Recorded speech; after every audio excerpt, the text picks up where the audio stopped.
Gentlemen, we are dealing with the undead. Mas, Maralto. Yes, Nosferatu. The undead. The vampire. According to the legends of my people, the last Count Dracula became one of the undead. A vampire. I am Dracula. I bid you welcome. Welcome to the now playing Universal Films Dracula Movie Retrospective Series. I have crossed oceans of time to find you. Hosted by Jacob. Oh, and I have waited an eternity for a man of your strength, your gifts, your will. Arnie. I am considered somewhat of an authority on the subject. And Stuart. We've all become God's madmen. All of us. This episode will contain detailed plot spoilers and strong language. Run to your mother. We hope you enjoy the show.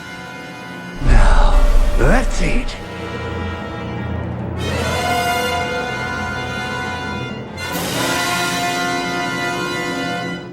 Today, we're discussing Abigail, starring Melissa Berrera, Dan Stevens, Kathryn Newton, Will Catlett, Kevin Durand, Angus Cloud, Alicia Weir, and Giancarlo Esposito. Directed by Matt Bettinelli-Olpin and Tyler Gillette. You might want to hold on to something. It's about to get really accelerated in this bitch. This is Arnie. And Stuart. And this is the co-host who aspires to be the richest headless man in America, Jacob. 3 Dracula films Universal has made in the last year. I think we can call this a Dracula movie. To be debated. Yeah, I'm wondering why we're discussing Abigail at all, because Dracula is never mentioned. I didn't hear the name. Okay, it has been removed, but this project, its inception, its first draft, was called Dracula's Daughter, which is a movie we have covered in the Universal Monsters. And I guess you can see how it morphed out of that concept, loosely. But yes, poor Universal. They tried with Renfield, they tried with the Last Voyage of the Demeter. Was that a try? That was pretty bad.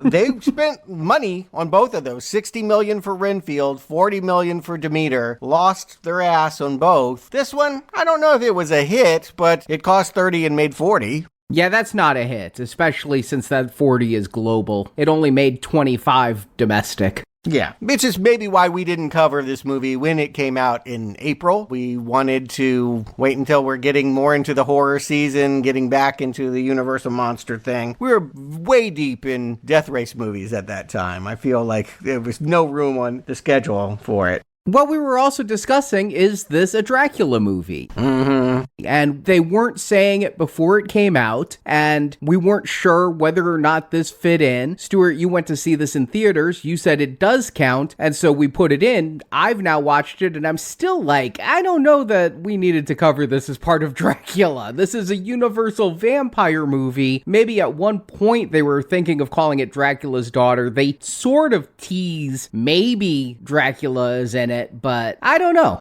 And she's maybe a daughter? Yeah, she's definitely a daughter. Yeah. Adopt a daughter. But it's not the same story. It's not a clear remake. Apparently, if we were to go back and read the very first draft, it would feel closer to that 1936 cheapie that, I don't know, I kind of liked, but wasn't totally itching for a redo on. But that was all during the, Universal Dark, right? The Dark Universe. They were going to try and find new tellings of all of their old characters. And, well, that got derailed. And now they just try to get hip directors to reboot their projects. They went with a hip director. I call them Radio Silence because it's easier to say, but it's a directing team we've covered many times now. Yeah, I did look into this. Radio Silence is more than just the 2 directors. It's an entire production company that works on film to film with Radio Silence, and these 2 directors are part of that production group. And yeah, they did Scream 5, that was just called Scream, and then Scream 6, and dropped out of Scream 7 when all the political stuff went down and Melissa Berrera got fired. Yeah, it did fall to pieces, but I will still argue that Scream 6, my favorite one in the franchise. At least a close second for me. Yeah, if you saw the VHS anthology series, they have the one to beat. They have the best found footage VHS film in that lot, and did that again. They did a ripoff of Rosemary's Baby called Devil's Due that I saw. It was made at Fox when I worked there, and it was, I don't know, it had some sight gags that were amusing. Wasn't a great movie. I think their claim to fame outside of the Scream franchise is Ready or Not, which is kind of like this movie, actually.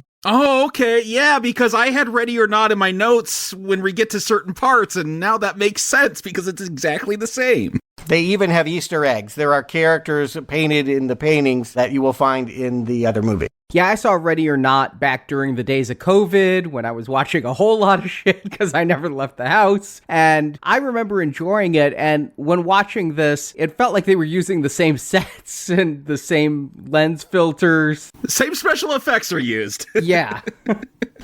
Yeah. Which, again, maybe if you really like this directing team, the idea of that shared universe is appealing. I think it definitely has the same kind of part comedy, part thriller, big expensive set, the fun, the exploring of a mansion where somebody is being chased and about to be killed. Definitely a lot of similarities. That probably happened when they inherited the project. Again, Dracula's daughter was passed off to a bunch of different people, and when they came on board, it was shaped into Abigail. And yes, I agree. I went into this movie in theaters in part to see, do we need to rush cover it? And felt like, yeah, we can cover it, but whenever we have room on the schedule, which is now. And I never even watched a trailer for this. I don't know, was it spoiled in the trailer what the twist of this is? Yeah, it was. I feel like that's what you'd want to keep secret, but that's also the marketing for this. Like, how else do you market it? No, it was definitely in the trailers. I saw the trailers a lot for this. Every horror movie I went to had a trailer for Abigail and showed it was a little girl vampire. The movie's going to take 50 minutes to reveal what the trailer revealed in 30 seconds. And I didn't see this because, to me, a little girl in a ballerina dress, dancing, killing people. I saw Megan. I liked Megan. I didn't need to see another Megan. Yeah, that was great. No, I'm all ready for Megan 2.0, 3.0, like reboot it, upload it, download it, all of it. Like little girls killing people. That's my jam. I was thinking about The Professional, which is Natalie Portman's first film. Another one, yeah. Maybe that's more of a coming-of-age story. But yes, sometimes we do make movies about children becoming killers. I guess it's a relief. I will say that, yes, this movie was marketed as kidnappers find out that the person they brought home is scarier than they are. But I agree, Arnie, you talk about the 50 minutes it takes. This movie has a lot of different games going on, and that's only one of them. So to spoil that surprise is not to necessarily spoil the movie. I guess we can get into that. Arnie, why don't you give them the plot? A group of criminals have been brought together to kidnap a little girl and hold her for a $50 million ransom. These criminals don't know each other and are all given fake names from the Rat Pack. We have Joey, played by Melissa Berrera. She was an army medic and is hired to drug the little girl. Frank, a former police detective, played by Dan Stevens. Sammy, a hacker who brings down the security system, played by Kathryn Newton. Sniper Rickles, played by Will Catlett. Muscle Peter, played by Kevin Durand, and Getaway Driver Dean, played by Angus Cloud. They were all brought together by the jobs leader, Lambert, played by Giancarlo Esposito. The little girl they are kidnapping is the daughter of a well-known and feared crime lord, Christophe Lazar. The girl's name is Abigail, played by Alicia Weir. The group, minus Lambert, kidnaps the girl and takes her to an abandoned mansion to hold until the ransom is paid. But the whole job was a setup done by Abigail. She isn't a little girl, but a centuries-old vampire and part of her father's criminal empire. Each of the kidnappers had stolen or otherwise harmed Lazar's empire, and Abigail herself arranged the kidnapping. The house locks itself with mechanical gates and shutters, trapping everyone in the house with Abigail. She then proceeds to kill the kidnappers, starting with Dean and Rickles. She bites Sammy on the arm, and that turns Sammy into a vampire completely controlled by Abigail. Sammy then kills Peter. Joey reflects some sunlight on Sammy, making the new vampire explode. This leaves just Frank and Joey trying to escape the tiny vampire. The two are found by Lambert, who reveals he's also a vampire. He's been a servant to Abigail for years, and he wants to take over the business. He offers to turn Frank into a vampire as well, so they can team up against Abigail, and Frank agrees. But then vampire Frank betrays Lambert, killing Lambert. Frank plans to kill both Abigail and Joey, and he bites Abigail, making the little girl very weak. Abigail promises Joey that she'll let Joey live if Joey helps her defeat Frank. Joey agrees, and the two do finally beat Frank in hand-to-hand combat, eventually killing Frank. Joey is about to leave when Lazar arrives, played by Matthew Good. Lazar wants to kill Joey, but Abigail pleads with her father to let Joey live. He relents, and Joey leaves into the night as credits roll. And as they start, the best clue that this is a Dracula tie, if you remember, that 1931 movie did begin with a Van Helsing actor stepping out from behind a curtain, and we hear that Tchaikovsky Swan Lake song. That is what Abigail is dancing to when she steps out through the curtain and gives us an introductory dance. Yeah, I expected a lot more callbacks to classic Dracula, given that I know this theme first and foremost as the Dracula music, and secondly as a part of Swan Lake. And so I did think, okay, we're going to really have some Dracula callbacks. But I do think this is like the only one.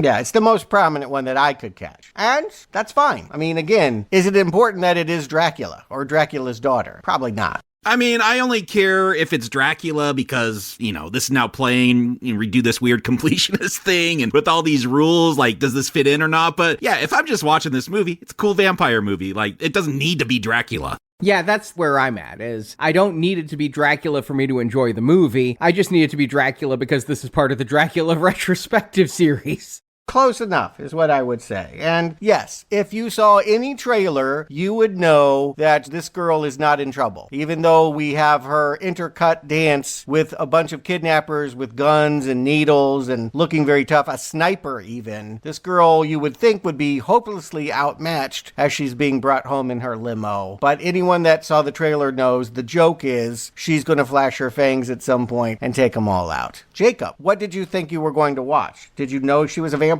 Oh, I knew the twist. That was spoiled for me. I knew that was coming, but my girls like horror movies, so I'm like, hey, I got maybe a scary movie. I didn't want to spoil them. I wanted to get their reaction. So they're like, what is it about? I'm like, oh, it's about some people that kidnap a little girl and then they start dying. Like someone's getting revenge on them. That's all I know. And so for them, it was a total surprise, but I knew the twist going in.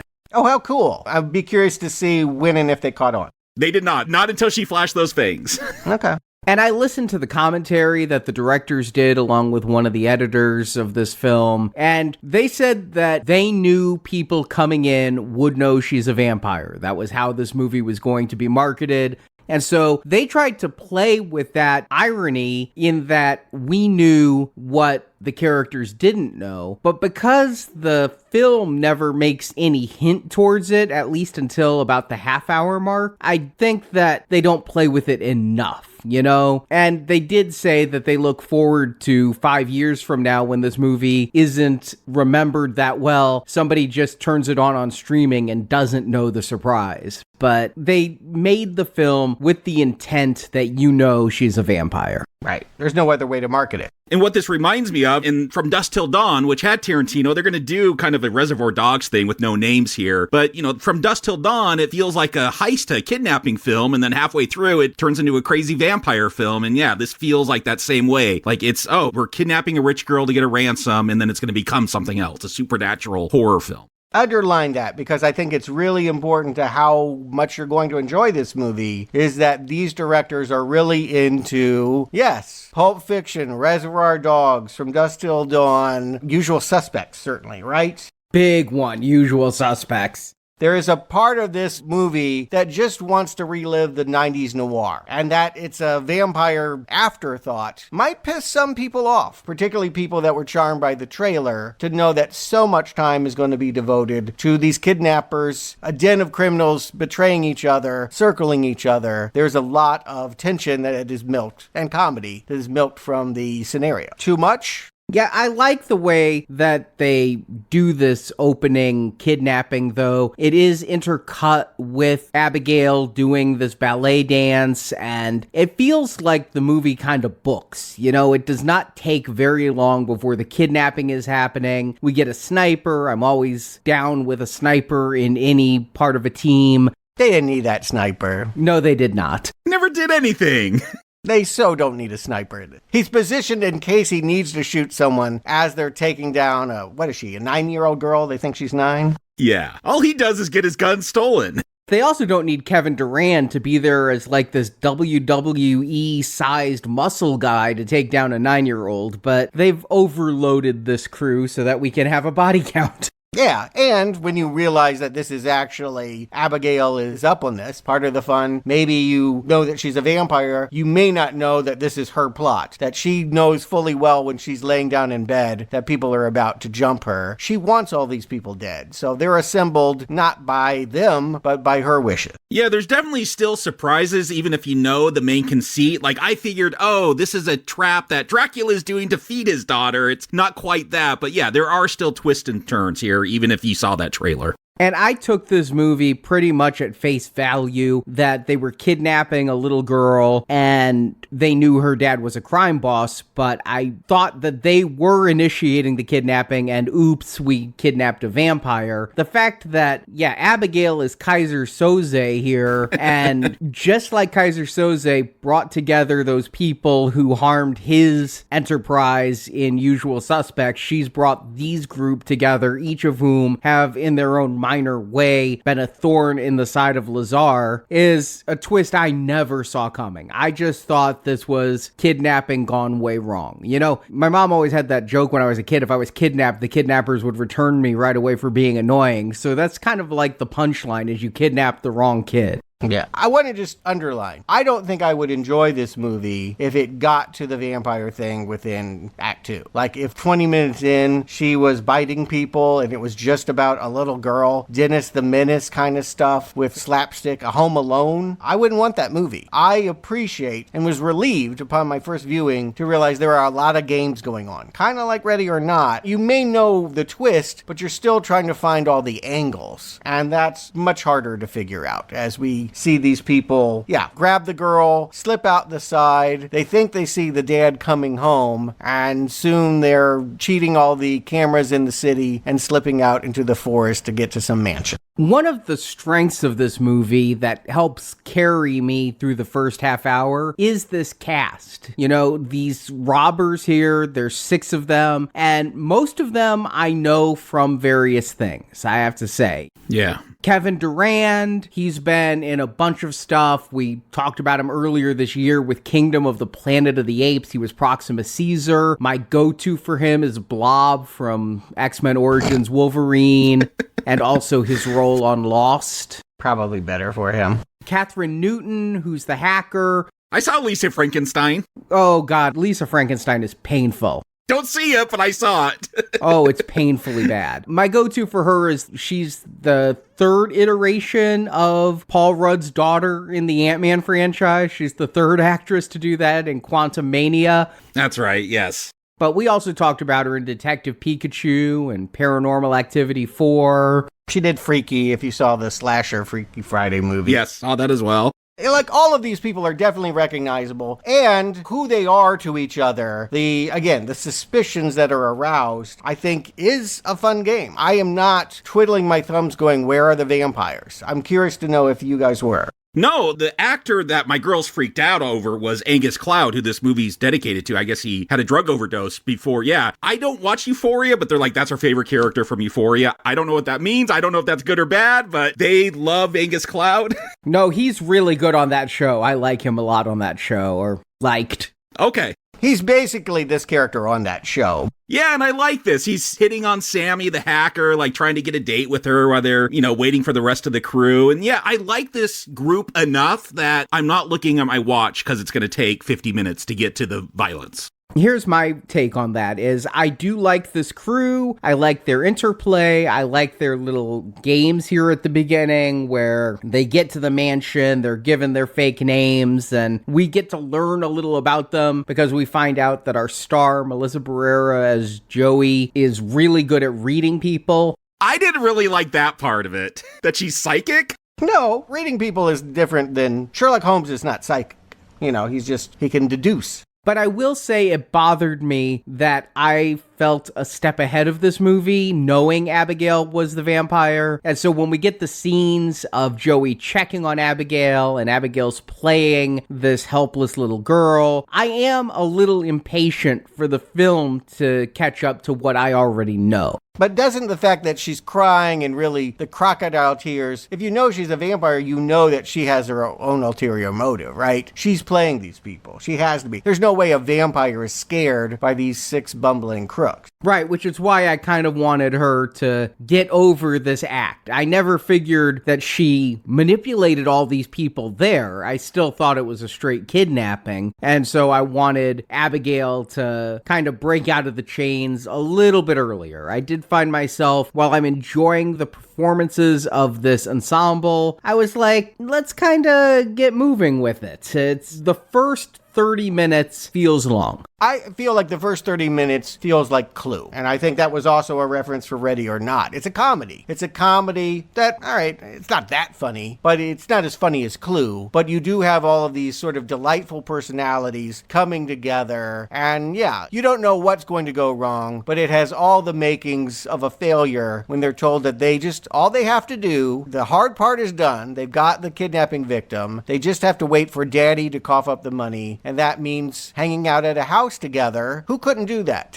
I think they're all going to get a cut of $7 or $8 million? $7 million each. Yeah, that should be easy. We know from the way that it's going down, and because 90s crime movies tell us this, it'll all end with everyone dead. And before I push play, I expected this movie to end with none of them walking out alive. But when we get Giancarlo Esposito here, and he's collecting everybody's cell phones, and Joey, her lock screen is her with her son, I'm like, oh, we have a final girl. We have somebody who has a backstory that's going to become sympathetic to us, so she'll survive. And Melissa Berrera is more sympathetic than I think she was in Scream. You know, in Scream, she had this complicated role where she is potentially genetically related to a serial killer and might have some of her dad's homicidal impulses. I didn't think she was so intimidating. But here, I think this plays to her strength that she may look like a kidnapper, but we know she's just a mom that wants to do right, that is fallen on hard times. To get through her story, basically, you understand she stepped away from her family because she got addicted to opioids, and before you know it, she became a mob doctor and just has been living in shame. Cannot go back to her son until she has something, maybe $7 million, to make it right. I think that's good. Otherwise, let's play the game. You didn't know Abigail was a vampire, and you're watching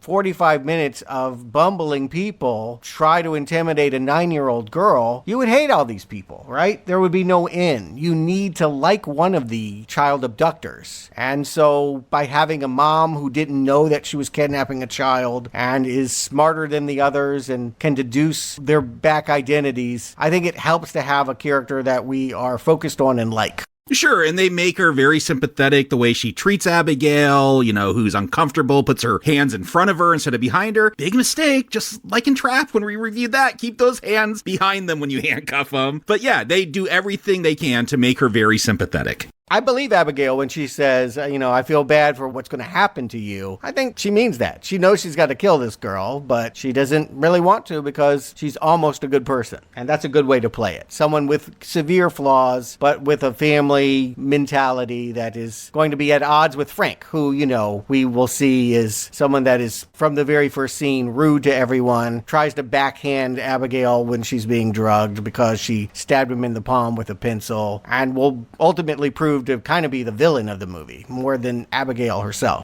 Yeah, Frank is the only one of this group who actually seems despicable to me. Yeah. Each of these characters has something about them that I feel makes them likable, Sammy, the hacker, has a very light attitude, and she's called out that she does this for the thrills. She comes from money. She doesn't need the money. So she's kind of a fun personality. You get Peter, Kevin Durand. He's just kind of simple. He's not really all that bright. And so you kind of like him like Lenny from Mice and Men, Yeah. It just kind of has that kind of lovable quality. Even Dean, the driver, who they call mentally unstable, he just kind of has a lackadaisical way about him, the way he just wants to hook up with Sammy. I think these are likable thugs. Yeah, Frank comes off creepy because of the way Dan Stevens plays him, which I think is real fun. It's real tongue-in-cheek, kind of over the top. Like, that tells me, again, that this is not a serious, dark, violent thriller type of tone. Like, Dan Stevens, we talked about him in King Kong, ex-Godzilla, like, just a fun personality. Yeah, he does a lot of quirky genre stuff. He started, I just want to point out, because I think it's so funny, he started in stuffy British stuff. He was in the original season of Downton Abbey, the good season of Downton Abbey, and he was very good in that show. But boy, yeah, just a weirdo now. I just saw Cuckoo, and he has a prime role in that as well. The Guest, yeah. I really like this guy. I think he's fun to watch in this movie, but clearly they've contrasted. This is not little girl vampire against crooks. This is Melissa Berrera versus Dan Stevens. That's what this opening really sets up. And yet I don't really get that they're adversarial here, but I get that if this group had to stay together under that roof for, say, 48 hours while they wait for their $50 million, they'd probably end up tearing each other apart. Yeah, basically, their skirmish is what creates the big rift. Melissa Berrera, Joey, named after Joey Bishop, everyone's least favorite rat packer, is the only one that is supposed to go into the room with the little girl. And because of that, and because she's being sweet, because she's triggered as a mom, she, yes, handcuffs her in a nice way and removes that blindfold. Well, that means when Frank steps into that room, she can now ID him, which means the idea of getting away anonymous with the money has severely been compromised. So that's the tension between the two, is Frank believes that he needs to kill this little girl, and there's no way that this guilty mom is going to let that happen. She makes a pinky swear to protect Abigail. And this is also when we start hearing about, when Frank is with the little girl, he starts interrogating about who's this father? Who is rich enough to pay $50 million for their little girl? And the answer is Kaiser Sose. There's this legendary crime figure that has done all these terrible things. I think this is a fun inclusion. I've always considered Usual Suspect to have at least one foot in the horror genre with the way that it played up the myth of that Kaiser Sose, and to have it really be played up here as potentially a Dracula character, I think is really fun. Yeah, they even describe Christophe Lazar as Antichrist without even knowing he's a vampire. That's just how they do it. And I wasn't thinking Usual Suspects yet. I do when Abigail reveals her ruse, but yeah, it's definitely that type of a character. There's a story that's told. Frank is revealed as a cop, and, it's revealed that he ultimately was there the night that these eyewitnesses, these turncoats that work for this crime figure, again, no one's really seen him, but they had some people that are ready to testify, and they're up on the 23rd floor of some building protected by a dozen FBI agents, that they all end up ripped up, again, implies a supernatural ability to get to people that dare to speak out. And so it creates this myth that if this is the man they're screwing over and kidnap his daughter, they're not going to get away with this, particularly now that Frank has been seen by the daughter. And there's a fun twist to that story when you get to the end, because, I hear that story. I'm like, because I know the dad's Dracula. Come on. But no, they're even going to have a twist on that. It was not the father who did it. Yeah, but they don't bring up this Valdez assassin until the first death. And that first death is Dean, the driver here. He's from Euphoria, probably one of the less storied performers in this cast. He hits on Sammy. Sammy turns him down, and then she finds him beheaded in the kitchen. And this is going to be the start of a movie full of old school practical effects that I just love to see. I want to point out 36 minutes in. So if you're here for a body count, I hope you like other games. I think it's an R-rated movie, right? It's gotta be. Oh, absolutely it is. There is certainly a lot of splatter, right? Later, you're going to have giant blood bombs, not seen since Sam Raimi made a movie. Or Ready or Not. No, this is a hard R film. But I do feel like they make you wait for it, and it's not their primary concern. This is not a movie where it's just about being scatological and gross. And again, I appreciate that. Again, Clue, the comedy, the Agatha Christie-ness of the interplay. Yes, we know this guy's doomed, but I wouldn't have guessed that it would have taken 36 minutes for him to go down into the cellar kitchen. And yes, looks like he's fine sitting at a table, but then his head rolls off. Angus Cloud, this is his final performance. It should be said that he did die die shortly thereafter, and the movie is dedicated to him. I always found him a sweet presence on that show. I'll tell you what, Euphoria is like one of those shows where I'm like, I want to connect with today's kids, and I watch that show through my fingers. I'm like, oh God, I hope this is not real. I hope this is not children's experience. Oh no, now I'm really concerned my girls are watching this. Yeah, it is truly terrifying, if you're a parent particularly. I'll live in ignorance, I think. My point is, Angus Cloud, he's always the most fun character because there's just something, I mean, he's got his dark streak as well, but there is something very lovable and sweet and puppy dog about him. And I think it comes through here. I was sad to see him leave the picture because I do feel like he's a really fun presence here, but was the poser, was called out as someone that wasn't a real professional. And I don't even really know why he would rank as someone worthy of the hit. Yeah, he reminds me, like, if this was a traditional horror film, he'd be like the stoner character, and they're always fun. Like, I do wish he stayed around a little bit longer. I really liked his character. He's helped us discover some clues, too, I want to point out. Before he gets killed, he's wandering around the mansion, and we've seen on the walls, this is supposed to be a safe house, where they're far away from anyone connected to Lazar. Pictures, paintings of Abigail, statues of Abigail are all around. He doesn't recognize that because he hasn't seen Abigail's face, but we have. So we know that this house is very dangerous, that all these people are set up because Abigail somehow connected to this place. I wondered what this house was when they show up there. And again, Giancarlo Esposito is meeting them there saying, you guys have to stay here and watch the little girl. And I'm like, whose house is this? What kind of mansion are they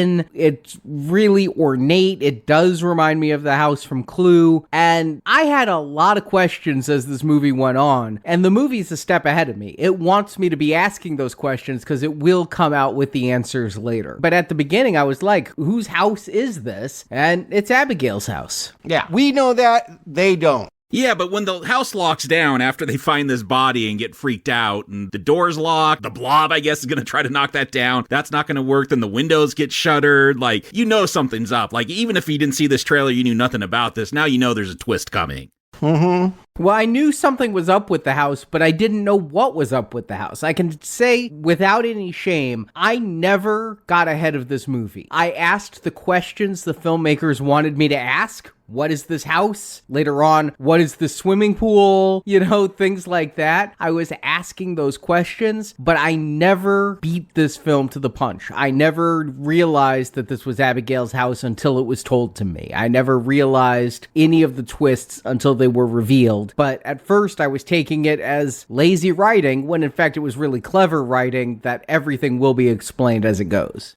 Yeah, I mean, that's to the credit. Red herrings are meant to lure people into self-satisfaction that they are smarter than the movie they're watching. And that's, when they got you. People going into this think, oh, she's just a vampire. They're all doomed. And there are a lot of other games being played. And that's a relief because I don't know that this would have much rewatchability if it were just watch a 9-year-old girl kick the shit out of people. She's playing them at first. Yes, there's this idea that one of her father's men is Valdez, and she leaks the idea to Joey that it's Frank, that they should start distrusting each other and pitting people against each other is a really clever thing that this vampire girl is doing for her own amusement. Should just be said, she has no real aim in this other than just playing with her food. And I like this moment because, again, I knew that she was a vampire. So this was fun to see her starting to turn them against each other. Like, she's got a plan. She's going to get into their heads. Like, that's always fun to, like, cause that distrust, get them to destroy each other. Yeah. They know they're in a trap. And let's face it, if you're thinking about Usual Suspects, Kaiser Sose, spoiler alert, is one of the crew. So you would be looking at one of them as being maybe the father character or being this Lazar. Yeah, and I never did because, again, coming in with meta-knowledge that this was originally called Dracula's Daughter, I figured that Dracula would walk in at some point, and knowing that Abigail is a vampire, I'm still, even though we've got a dead body and we're going to have a second one soon, I'm still waiting for the movie to reveal who the killer is so that I don't feel a step ahead of it in that way. And it's not going to take very long before they kill Rickles. He was kind of a useless character. He's not even given a backstory when Joey is reading every character. She's like, with you, I'll just say Semper Fi. So we know he's Marines, and that's all they're going to give this character. And why give him more? He's just here to die. No. There's one more important thing that would lead you to believe. I mean, the surprise is you think that this is the partnership. There is a huge flirtation going on between Joey and Rickles. Yes, when she's reading everyone, she's like definitely checking him out. And they make a pact, unlike everybody else, they make a pact that we can trust each other. If you're Marines and I'm an Army doc, we're hot for each other. These will be the two left standing at the end of the film. That's what I would have bet. Or at least he would have more scenes than immediately saying, okay, we are a partner, and doesn't get 10 steps away before he's gurgling and shaking. Doesn't even get to shoot his gun. Yeah, I mean, a sniper that doesn't shoot his gun, I would call that a clever twist, but maybe you call it useless, depending on your experience of realizing a major character has just been taken out in a totally unexpected way. It was a surprise because, like you said, I thought it would be him and Joey, like, teaming up against, like, Frank and the vampire at the end. Yeah, that's the end of the movie, and maybe they even get away. I would have pegged him and her as the ones that live, and everyone else is dead meat. And turns out he's second to go down. So, again, keeping people on their toes. You think you're smarter than this movie. This movie's got games, and it is playing you. Abigail is playing these people, and the filmmakers are playing us. And I didn't have that experience. I don't really know Will Catlett. I looked him up.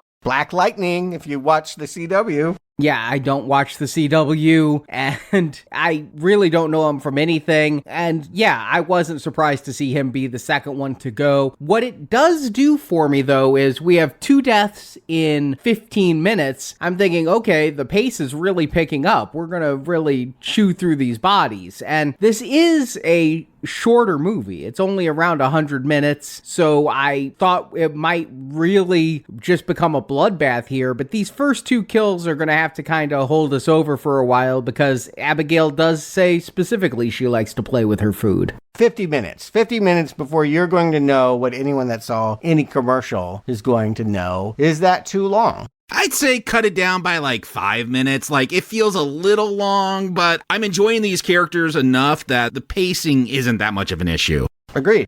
I think it overplays its hand a little bit. I think if this were a twist like From Dusk Till Dawn, that it might have worked a little better, but I know who's killing people, so there's no suspense there. And I don't feel like the directors played enough with the irony of me knowing that. The way, like, From Dusk Till Dawn, as soon as they get to the titty twister, because of the trailers, everyone there's a vampire. When he's drinking the liquor off of Selma Hayek's feet, you know that she's a vampire. You're just waiting for all this to come out. Isn't that the same thing as this? I don't think they play with it enough. And I just wish that there was more suspense or more cat and mouse in that first 50 minutes. But again, I like the cast. I'm not ever feeling bored, but I do feel the runtime of that first hour. It's asking you to look at characters that aren't vampires, and that might be really frustrating if you know the little girl is a vampire and that's all that you're thinking this would be. Again, I would say that means you were underestimating all the things being set up here, and I guess I'm with Jacob. I actually wouldn't cut anything. I actually feel like the first half of the movie is stronger than the second half. I feel like all of the setup and the guessing games, the wind-up, is surprisingly entrancing. It never really needed to become a vampire pick. That it does so is fine, but it didn't have to.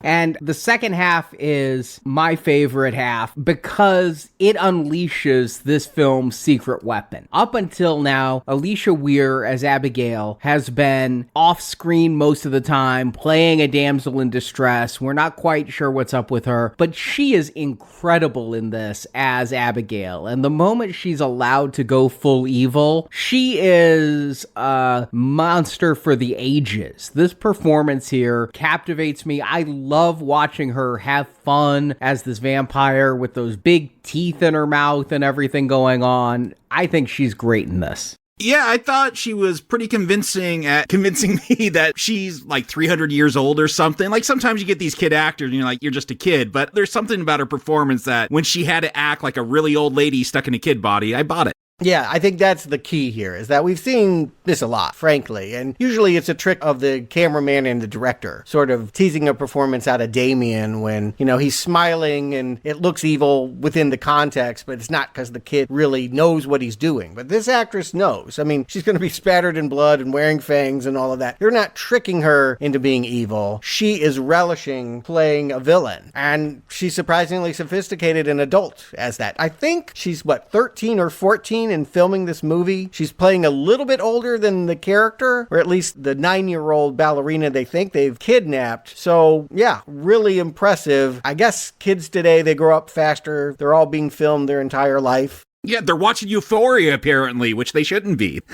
Yes. There's that. And I think everyone's familiar with being photographed earlier. So you learn how to pose, you learn how to perform for the camera. But this is a really good performance. I totally agree. I think this movie would be much lesser. Certainly the second half would be much lesser if we didn't have someone that was so good at torment. And what was amazing is when I was watching behind the scenes features, she's Irish. It has a very thick Irish accent. I thought she was completely American from her accent in here, and she just watched a lot of American TV shows and can do a great American accent because she comes off as just great. She can play. You're right. She is older than Abigail is supposed to be. This was filmed during the time of the strikes. So that was how long ago? She's 14 now. So maybe she was 13 when this was filmed. But you know what I was thinking of when we find out she's a centuries old vampire? Of course, my go-to is going to be Kirsten Dunst in Interview with a Vampire. And I think Alicia Weir is just as good. She can play this calculating, scheming, mature vampire and also play little girl. Just incredible. And they've been locking her in a room the whole time, and she is the movie.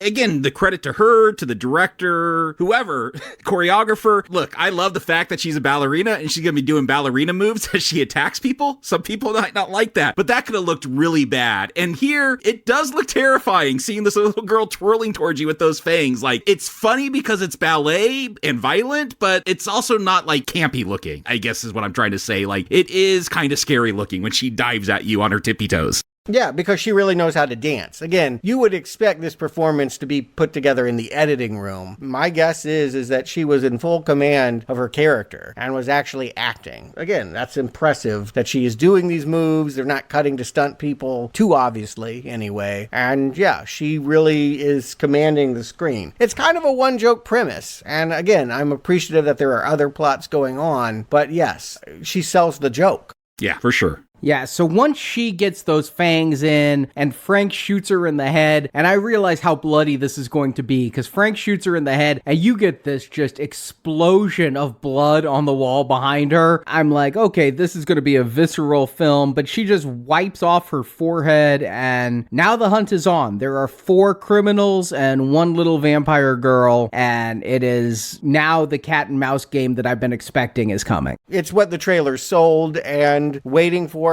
It's kind of like Christmas morning. It's all the sweeter that we've had all this build up. And part of the joke is that, yes, the hacker girl, she's of a certain age that when you say it's a vampire, she's thinking True Blood Twilight. She doesn't know they don't sparkle, like she doesn't have a reference of them being monsters. And so she's not much help at all. She doesn't even know the difference between onions and garlic. I really love this scene because I've always said, like, you watch a zombie movie, like, they just know to shoot the zombies in the head. How do you know that unless you've just been raised on zombie movies and that's what you do? So I love, like, yeah, I don't know. Are these Twilight vampires? What kind of vampires? What do we know? Like, let's put all our movie knowledge together here to figure this out. And then, yeah, the joke that she pulls out an onion. They're hopeless in this. And Joey knows that, which is why she sits it out. She has seen that they're outmatched. And so she's going to let Frank and Peter and Sammy sharpen pool cues and call them stakes and try to go in there. I feel like the worst one is Peter because, he has a crucifix. He is religious. And when she goes to town on him in that crucifix, it just pokes him full of holes. It's brutal. I thought he was dead for sure, but he's still alive. That's got to be painful. Yeah. Yeah, it's just a whole bunch of, needle pricks, because it's a really tiny crucifix he has on him, so it's like being stung by a lot of wasps. Death by 1,000 paper cuts is still death. I just want to underline that. But they do end up putting her down Joey's way. Joey knows that the hypo does work, which I don't know. Would a vampire have a pulse? Like, she believes because she felt that girl's pulse after they took her that she was unconscious, but I don't know. I'm with Frank. It could have been a ploy. Is that why she thinks it's working? Yes, she used it and it worked. According to her, because we know the girl is in on this, she wanted to get caught, so she could have just been faking it and faking it this time. Right. That's what Frank thinks. That's what I think. They never have pulses.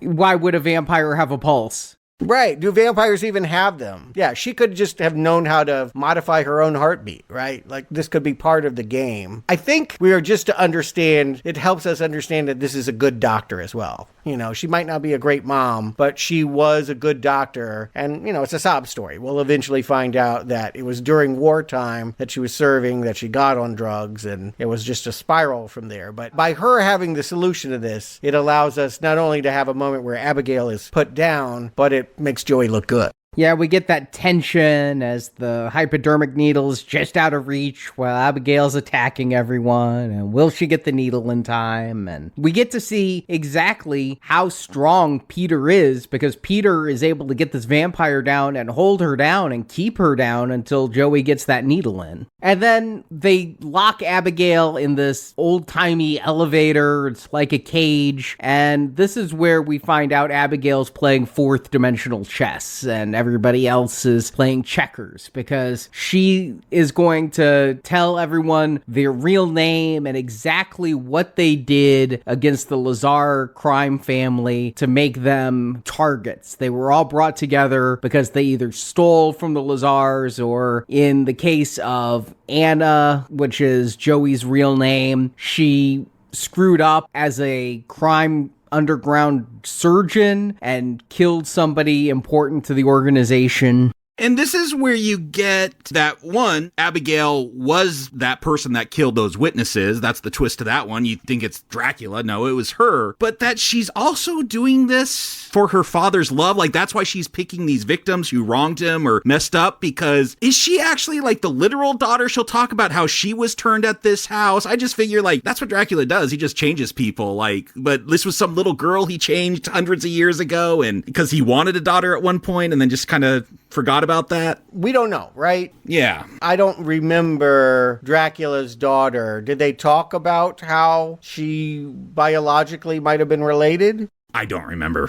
Yeah, it's a distant memory for me. I unfortunately didn't have time to go back and watch. But let me put it this way. It is possible for for Dracula to have mated the old-fashioned way, right? And had a baby, right? That could have happened. Yeah, sure. There's nothing that says that he's infertile, so maybe she is. It could have happened, but the fact that she says she's centuries old makes me think that this is a interview with a vampire. He bit a little girl, and she's a little girl forever scenario. Yeah, possibly. Could be unexplored by this movie, but I do think it's interesting, and it helps bring in stark contrast Joey and Abigail. Joey is someone who's drawn to the life of crime as a way of finding her way back to her son, and Abigail is killing all of these criminals as a way of pleasing a dad who never showed her much love. Yes, they have similar issues, and it really, I think, contrasts nicely. I find it very helpful. I haven't heard from you guys. Do you like Melissa Berrera in this movie? Do you find that she is stepping into the lead role and that you are more into her than anybody else? Yeah, I like her. I mentioned earlier, when I saw that photo of her with her son, I instantly knew she was going to be our final girl. So I'm paying attention to her. She's in almost every scene. She's stealing almost every scene, the way it's written, how she's able to identify each person's weakness, and she's the one calling out that Abigail is searching for her father's love and all of that sort of thing. But I like Melissa Berrera in this quite a bit. I think she isn't quite tough enough to pull off military. But she's a doctor. There are plenty of people that aren't on the ground shooting. I don't believe she's been on a battlefield. I'll just put it that way. No. And even military doctors have to go through military training. My father was a military doctor. Yes. I'm sure she's fired a gun. She's probably fired more guns than I have. I know she has. So, I mean, she doesn't have to be a hard ass. Maybe it's the way that she talked to the Marine that we're supposed to believe that she's a killer. But I feel like the very first scene, we see her sucking on a lollipop, and it just sort of signals the idea that she is not as lethal as the people around her. She's smart, but she's not a killer. She just doesn't come off as hard. Right. But I like her as a character, and I think that Berrera is giving a good performance here. I like her as our final girl. I agree. It's a good performance. My thing, usually when I go into a film like this, I want the big personalities and what's the cool way they're going to die. So that's kind of more of my approach. So, like, she's fine. Like, she's not the most fun character, but she's doing what she needs to do. It's more than adequate. Yeah, my favorite character is already dead. Yes. Angus Cloud was, I think, the most charming of all of these. The rest of them, they're good enough. I don't feel like any of these people are laugh riots, but it doesn't need to be. The premise is funny enough that watching them meet their bad end is some kind of Roald Dahl enjoyment. And the thing is, I really like the supporting players here that are left. Because of Euphoria, I had a affection for Dean, but I didn't miss him. I certainly didn't care about the sniper. But as I mentioned, I like Peter. He's just kind of a dumb, lovable lug. I think Sammy is just having so much fun in here that when they're searching the house, I just like spending time with these characters. I thought that the bodies would hit the floor a lot faster, but when they're doing the searching and when Sammy falls into that swimming pool abattoir, that is just a gloriously gory scene. Yeah, I mean, I'm not like cracking up at what anyone's doing here, but I really like what they do with Sammy from the pool, and then she's going to get turned into this vampire puppet. She got bit. Yeah, I don't really like Kathryn Newton. I'll just go ahead and put it out there. From Detective Pikachu on, I just feel like she's never really had a great role that I've seen her totally nail. But I do like this part. I do think it's interesting that in putting Abigail into this cage, she got bit. She doesn't know vampire rules, so she's trying to figure out how bad it's going to be. And it's really fun watching the little girl being like, maybe you'll get turned. I don't know. And yeah, just her tentatively putting her hand in the sunlight, wondering when it's going to come, is a fun thing to watch. That was a good moment. Yeah, because we saw that earlier with Abigail. Her arm got blown off by sunlight, which is an effect straight out of Ready or Not. Like, part of the reason why I love that film so much is because of how over the top it goes. And yeah, I love, like, whenever they do gore, like, when it's that sunlight, it blows you up. But then they have that cool effect with their, like, arm growing back. Yeah, I've never seen that. I've seen a lot of things happen to vampires, including, in Fright Night, Dandridge is blown back like it's a physical force when sunlight hits him. But I've never seen sunlight hit a vampire and it acts like a double-barreled shotgun blast and just makes the hand explode like that. And yeah, that's a practical effect of that arm stump and the arm growing back out of it. And again, this movie is kind of a grand guignol comedy, it is very Sam Raimi, very splatter funny in that regard, and so I'm enjoying the hell out of that.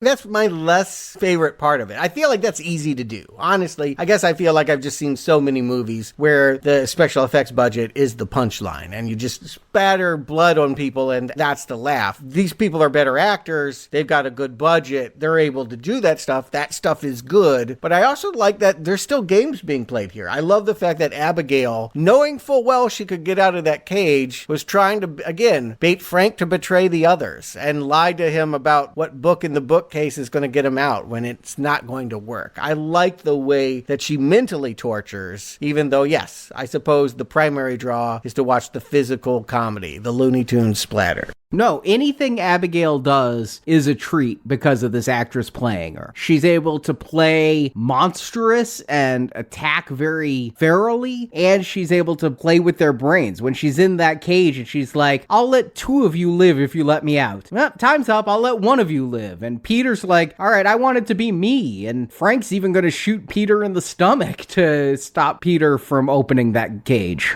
And of course, we know none of them are going to live. There's a whole swimming pool full of bodies. She has no intention of letting anybody off, but she loves playing that game that allows them to hold out hope one or more of them might be able to eke out of here. Did you think at this point that Berrera wasn't going to get away? I feel like we know that, right? It's a safe bet that she'll find a way to be the final girl. Yeah, once we see that Sammy can be turned and the others can become vampires, I figured it'd be her versus her crew at this point. And she would be that last girl that would defeat them all. Everyone has a backstory, but she has the most sympathetic. The moment I saw that picture of her son on the phone, I knew she was walking out of that house alive. Right, yes. Well, you could kill a mom, but it seems like that's the story now. We're definitely having monologues about how she wants to make good, and Frank is, of course, saying, you're just afraid, even if you got that money, you wouldn't go back to your son because you don't want to find out that you are a bad mother. And again, we just know that Frank has definitely got to get it. He is the real bad guy. Abigail, we're enjoying her evil, but Frank, yeah, he's just a son of a bitch. But first, we gotta kill off Peter by having Sammy turn into this puppet, and they do some really good match work where we see Abigail doing her ballet dance, and it's controlling Sammy, so Sammy's doing the ballet, and Sammy, in full vampire teeth mode, kills Peter, and it takes a while because he's got so many muscles on his neck. Like, it takes several bites to get in there, and all the meat at him and things. I thought that was kind of fun. Plus, he's a drunk, and so once she finally gets in there, she can tell from the blood alcohol level that it's just, he drinks too much. It's a good joke. And then, yeah, we get another good splatter joke because Sammy is going to chase Joey and Frank back into that library. They're going to stand in the sun, grab a serving tray, reflect the sunlight, and it's like Sammy got hit by a cannonball. She explodes so big. Yeah, it's definitely that movie. But it's also, again, it's also Reservoir Dogs. It's also watching these people turn on each other. And now there's only, 2 or 3? I mean, they find a secret passage, and I had forgotten about Giancarlo Esposito, but Lambert counts. I thought he was going to be the main Dracula. I was waiting for him. Yeah, that would have been a way to play it. I had forgotten. I literally wouldn't have thought he would have come back into the picture until, I thought about it later. What happened to that guy? But I wasn't expecting it. And that he's a fellow cop. And I did actually think about him sometimes in the movie. When Abigail revealed this was a setup and she brought them all there, I was like, well, where's Lambert? I wondered if Giancarlo Esposito is just such a busy actor these days. He could only afford 1 or 2 days to do the scene outside. But what was his part in all this is something I wondered. And here it's going to be made clear he's a vampire. And we knew there were secret passages in this house. He's going to open one up and bring Frank and Joey in. So I don't totally track this. Frank was a cop and Lambert was a fellow cop, and Frank is resentful that Lambert brought him here, and that's why he's going to take the offer to be turned into a vampire and then turn around and kill him. Well, I also think he says Lazar's coming, and what other way is there to defeat him than become a vampire to be able to fight him and have his same strength? Yeah. And he doesn't want to be anyone's puppet. And also, I think Frank just wants to be a vampire. He seems to like power. Yeah. I didn't catch them say that Lambert was a cop with Frank. I did get that he'd been turned into a vampire 2 years ago, and he's spent that 2 years gathering Abigail's victims. He helped Frank arrest those turncoats. Okay, but Frank's just pissed that Lambert set him up, and that's why first we get Frank turned into a vampire. They do an interview with a vampire style where the vampire drinks your blood and then you drink the vampire's blood, but they add a bunch of regurgitation that I never saw Brad Pitt do in the film. You see what happens to vampires when sun gets them in this, didn't you? Everything's got to be over the top. And, I mean, blood products are hard on the body. You will vomit it up if you try to drink blood. If you're one of those people, it's not going to go well. I didn't think it had worked. But then Frank is just pissed off at Lambert for setting him up in this house in the first place. And so while it may not be the best move strategically, because, yeah, he and Lambert could probably stand up against the crime boss and Abigail, Frank thinks, all right, I'm a vampire. I'm a badass now. I don't need Lambert. And don't forget the fact that Frank just doesn't want to be underneath someone. When someone makes you one of their vampires, again, we saw this. You get puppeted around. You get ordered to do what they want. And yeah, Frank has totally been revealed now as power hungry, and why we would like, a little girl vampire over him. There's no contest as to who our allegiances are to when we get to this big fight in the library. Although they do set up that there are different types of vampires. To be the full vampire, you have to drink the vampire's blood, and then you're autonomous. You're not a puppet. If you get bit, but then don't drink the vampire's blood, that makes you a Renfield type vampire, a subject who can be controlled. Yeah, whatever. I mean, they're going to play with this here at the the ending, and it's basically girls against boys. So, although just boy, because, yeah, I think they would have stood a chance. I think that Lambert could have really helped get an edge. And I think that's not playing dead. Abigail at one point really is down pretty hard. Yeah, he drinks her blood and almost kills her, but he doesn't drink it completely. And that's what she says is basically what undoes Frank is he's a new vampire, and she says it takes years to learn the cool stuff. I like that line. Yeah, he doesn't know he has to drink all of her blood in order to kill her, so he's weakened her, but she's still alive. And she and Berrera have this fun action scene battling Frank, going back and forth with each of them taking that pool cue stake and choking him down a little bit. Yeah, and again, he thinks he can control Berrera. Joey is his puppet, that he doesn't really know what he's doing. Fits this character, right? He's always, throughout this movie, tried to be cooler than he really is. And we're glad. Again, I don't think anyone would be rooting for him not to go down here. And it's really a matter, like, I kind of thought maybe she would adopt Abigail. I thought it could go that way. I hadn't really thought about it, but they've told us. They already showed this father, or somebody in a trench coat and fedora, coming home to the other house when she was being kidnapped. Was he in on it? Or is this a surprise to Abigail? I took this as Abigail was doing this solo. That was just a servant? I wasn't sure who was in the trench coat. Yeah. Did she have one of her servants pretend to be Daddy coming home? Or was Daddy always coming home and just allowing her to have her fun before he joined? Yeah, I thought they had some line earlier that the dad wasn't supposed to be there or something, so that might have been a surprise, and maybe this is a sign that Daddy does still care about his daughter. I mean, there's got to be some kind of reconciliation. I hear the scene is longer. Did you watch an extended cut or anything, Arnie, on the DVD? There were deleted scenes on the Blu-ray, and the scene with the father is extended, but honestly, it doesn't add much. Nothing in the deleted scenes really changed anything or even added insight. It was just more. And what the director said was they absolutely loved Matthew Good's performance as Christophe Lazar here, and, you know, they didn't like cutting it down, but it was better for the pacing of the movie. He's not doing Bela Lugosi, so I guess you could make the case. You know, the way that he says, I've gone by many names, feels like some kind of wink, but is not conclusive. I guess you could write this out of the Dracula continuity if you so chose, or include it. We've chosen to include it, but he plays it his own way, and it really just plays as a scene of a negligent dad who ends up feeling guilty that, indeed, for centuries he's ignored his little girl and is going to try harder. And Joey can live. I don't know Matthew Good from a ton of things. I primarily know him from Watchmen, but he is a really good evil vampire here at the end. You know, he doesn't want to let Joey go despite Abigail saying let Joey go. I think he's really imposing. They do a lot of up-angle camera shots to really make him seem powerful. He's only in this movie for a couple of minutes, but it's a memorable couple of minutes. Yeah, it's not the kind of cameo that has you go, oh, it's like a star recognition, but you might know who this guy is. I've seen him in Woody Allen movies and period British films, and yeah, he is good here in this. He makes the character his own, and I don't quite know why they let Joey go, but I guess it's the will of Abigail that the child has forgiven the negligent parent, and she wants another negligent parent to have a second chance with her son.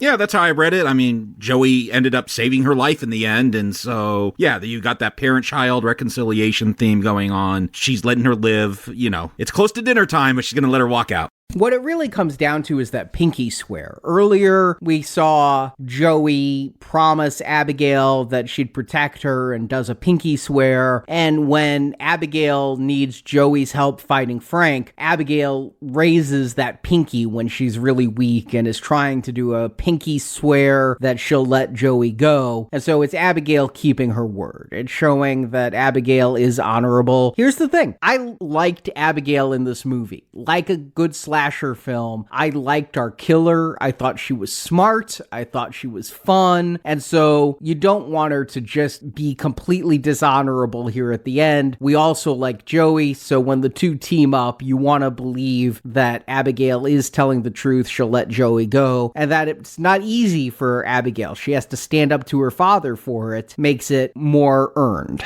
Yeah, there's a dramatic story that has been told by this movie. It's not just slapstick comedy. So Jacob Stewart, do you recommend Abigail? Jacob. The surprise for me, because I knew the surprise. I knew the spoiler, the twist, whatever. But the real surprise was this movie is actually more than that. That is a development in this film, but there's a whole lot more going on. And so like we talked about, it takes a while to get to that revelation. And I more or less don't mind it. Like I recognize it goes on a little bit too long, but I'm also not that bothered by it, which tells me the writing's working. I'm enjoying the relationships between the characters. And then when we do get to that action, like it's just a lot of fun. Like I feel like that's when more of the humor does kick in because the gore is so over the top with Sammy as a puppet. Like you just get some funny moments there when she's scared of the light, all that kind of stuff. And so this film, it's just a fun film. Like it's a very gory, bloody film, but it's also just fun. Like again, it's got the drama in there. It's got some family dynamics. Then it turns into a fun gore fest, some monster stuff going on with vampires. Like it's just got a little bit of everything, and it does all the stuff that it does more or less pretty good. And so I enjoyed this film. Yeah, this was a real treat to find out that it was more than just a ballerina girl as a vampire. There was a lot of stuff going in here, so a lot to enjoy, and one I wouldn't mind watching again, knowing all the twists now and being able to see any kind of hints, and if they play with them, I think it'd be a fun rewatch. So definitely a recommend for Abigail. Stuart. Yeah, I'll back you up on that. I enjoyed it the second time even more. I actually feel like the movie improves when you go in and can really appreciate the craftsmanship that goes into what was sold as a gimmick. Let's face it, you come to this movie because you want to see a little ballerina girl do pirouettes and tear people's heads off and kick ass and drink blood, and that stuff works. I don't want to undersell that because that's what they're telling us we should want, and thanks largely to the performance of Alicia Weir, we get it in spades. She's wonderful. They have pulled that off. But it is a very happy surprise that Radio Silence has built so many other movies into the formula. It is not just Dracula's Daughter. It also has the parlor room murder mystery twist of Agatha Christie or a Knives Out. There's some spoofing comedy of Clue. There's plot twist, identity twist of noir that are worthy of Usual Suspects. It's not a one-trick pony. If anything, there's almost too much going on. It might feel like it's too elaborate. And if you are only here for the blood sport, you might want the movie to get on with it. But again, second viewing, I appreciated the setup in the first half even more than, the joy of watching a child kill in the second. It's a solid movie. If we're calling it a Dracula movie, it might be the best, right? I don't know that I loved any of the other ones. Renfield was fun. This one is just as much fun. It's not a great film. It's not as good as the Nosferatu movies, but for Looney Tune antics and physical pratfalls and a lot of fun games to be had, I think you'll have a good time with Abigail. I wasn't too excited for Abigail when it was on our schedule. A dancing little girl killer kind of felt like a Megan ripoff, and that she was a vampire. Last Voyage sucked, and I wasn't as enamored with Renfield as I thought it would be, so I was kind of over vampires. Knowing that this was initially thought of as Dracula's Daughter, but the trailers were playing it straight, I just couldn't get excited for this movie. And watching it, I was totally wrong. This movie's a blast. It takes a little while to get going, and again, since this movie is sold as the little girl is a vampire, I think that it's a mistake to hold that reveal for nearly an hour, but there's fun to be had though. The opening heist is edited so as to be quick but thrilling. I think the actors are each great in their role, bringing life to what are really thin, stock characters. When the kills start, the gore is plentiful, sometimes gross, sometimes laugh out loud funny. The practical effects really add a visceral appeal, and it matters so much in these films to have that real feeling, as good as CGI is, it still doesn't match what they've done with practical effects here. Now, these practical effects are aided by CGI, but you feel the gooiness of Abigail, and that regrowing the hand scene is the epitome of when the practical effects are just most vital, with the goo and slime on the vestigial hand. It's just used so well here. But while the characters are underwritten, the movie itself isn't. I love the twists and turns it takes. You think Abigail's the big bad, then it becomes Frank. You think the kidnappers just made a bad choice, then it turns out they've been played by this Kaiser Soze of a little girl. Like From Dusk Till Dawn, it's a solid crime film that becomes a fun monster movie, and I like both parts due to the characters. But the true jewel in this film is Alicia Weir as Abigail. Never once do I doubt her menace, her centuries-old age, or her ability to kill these people. Yet I get on her side. So when the stakes change at the end, I'm rooting for the little girl I watched slaughter characters I liked. So I had a really good time watching Abigail. I'll probably watch it again this Halloween season, and I give it a real solid recommend. Yeah, good. I'm glad we all enjoyed it. Would we want more? Is there a way of doing more? I feel like if they were still building the Dark Universe, yeah, Matthew Goode is a good actor. His Dracula is probably something to watch. But Abigail, just as a premise, you can't trick us again. And, of course, the actress is growing up, so they'd have to shoot it really fast in order for it to feel like she's still a 9-year-old girl. I think it's a one and done. I don't think you touch this again. Nope, they did it. Great job, guys. Move on. Do something original next time. No sequels. Yeah, that's where I stand, is that it didn't make enough money to really go to a sequel, and Abigail, the actress, would be aging pretty fast, entering puberty. She's going to look very different by the time they got to another one. If she spent centuries as a little girl and now starts growing up really fast, I think this is a great one and done. Like Ready or Not, we don't need to return to Abigail. Just, I like what Bettinelli, Olpin, and Gillette do, and I'd like to see them move on to something else and continue this kind of fun vibe. Again, very much like Ready or Not in that regard. I thought they were making a sequel to Ready or Not. Is there not a second one coming? There's always a sequel coming. Will it actually get here? Yeah, maybe they won't do it, but yes. I didn't see it on the wiki for Radio Silence when I saw what was coming up. What I see them listed as doing next is a sequel to Escape from New York. Yeah, which I think got put in Turnabout. But yes, so many people have tried that one. Good luck. You'll probably be defeated by it just as so many others have. Just ask Gerard Butler. But Universal is not stopping their monsters. I hear that they just greenlit a new Creature from the Black Lagoon. They're talking about doing an Invisible Woman after their Invisible Man. And this January, we're going to get to a new Wolfman. We got another Dracula movie or another Nosferatu movie to get to next week. So excited. Yeah, one we probably should have done back when we covered the other ones. I'll just go ahead and say it. So far, Nosferatu is winning. Yes. Both of those films are better than any Dracula movie, including Abigail. And now we're going to get the making of. It's sort of a biopic and sort of a vampire film. We're going to find out that the actor Max Schreck, the reason why he's so good in the 1921 silent Nosferatu vampire movie is he really is a vampire. And if it's played by Willem Dafoe, I totally believe that Willem Dafoe is probably a really vampire. I think he is really a vampire. Yes. That movie is called Shadow of the Vampire, and we'll cover it next Tuesday. In the meantime, another pickup, another movie that came out theatrically in April that we haven't done, but probably should have. A sequel to The Omen, or at least a prequel. The first Omen. Yep, because that was a donation show. We weren't able to get it on our spring donation drive. We got it in our summer-fall donation drive. If you donated to us directly back when we did the Omen series previously, that will be added to your donation page. Otherwise, you can donate at the Dark Child level this donation drive and get to hear all of our Omen reviews, plus all of our Rosemary's Baby reviews, because there's a new Rosemary's Baby movie coming out in October. So we will start off with the first Omen this Friday. Thank you for your support of our show. Jacob Stewart, thank you for joining me. And until next time, may the evil spirit be cast out until the end of time.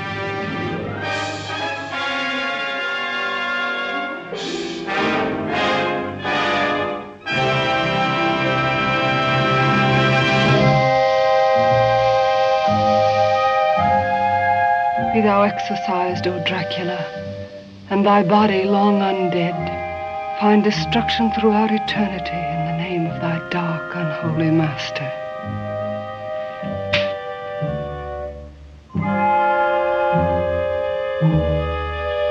In the name of the All-Holiest, and through this cross, be the evil spirit cast out until the end of time.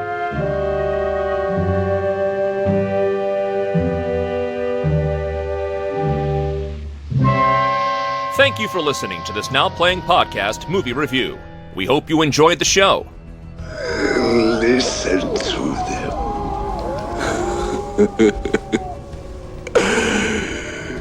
The children of the night. What sweet music they make. Help us spread the word about this show by leaving a 5-star review on Stitcher, Podbean, iTunes, or your podcast store of choice. But even if it would work, do you expect me to agree to anything so fantastic? Want more reviews like this one?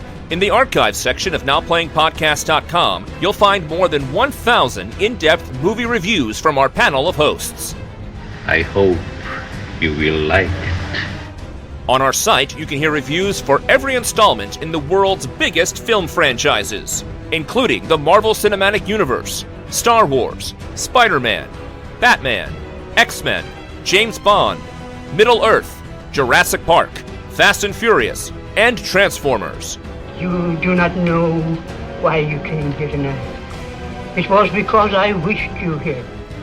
Plus, we have individual movie reviews, such as Titanic, E.T., Inception, Big Hero 6, Ready Player One, Pulp Fiction, Apocalypse Now, Dr. Strangelove, and hundreds more. I want to be what you are, see what you see, love what you love. And come back to NowPlayingPodcast.com next Tuesday for another all-new movie review podcast. You're always leaving any of my film. Support from listeners like you keeps Now Playing Podcast on the air. Isn't eternity together better than a few years of ordinary life? You can donate directly by tapping the support button at NowPlayingPodcast.com. A good prince would have paid that price for peace. And you can join our crowdfunding campaign for early access to new episodes, exclusive reviews, and bonus reviews. The spider spinning his web for the unwary fly. Now Playing Podcast is produced by Arnie Carvalho. Okay, obviously we're dealing with a little bit more than just narcissism here. Associate produced by Jason Latham. I am the king of my kind. Now Playing is edited by Heath, Santiago, and Arnie. I condemn you to living death, to eternal hunger for living blood. Now Playing credits read by Brock. Words.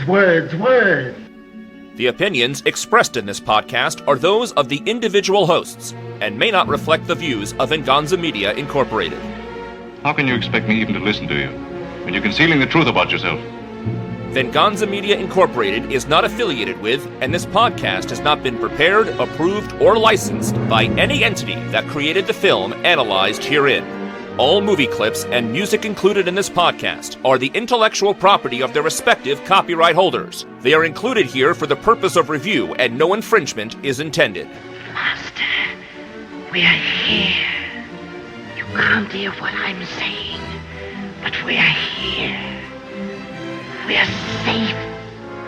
Now Playing Podcast is an exclusive trademark of and may not be used without the express written permission of Venganza Media Incorporated.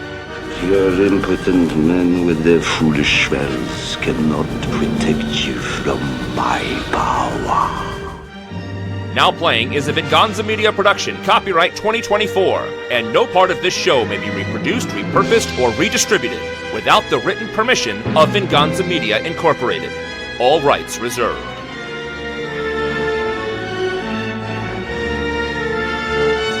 Good night, Mr. Renfield.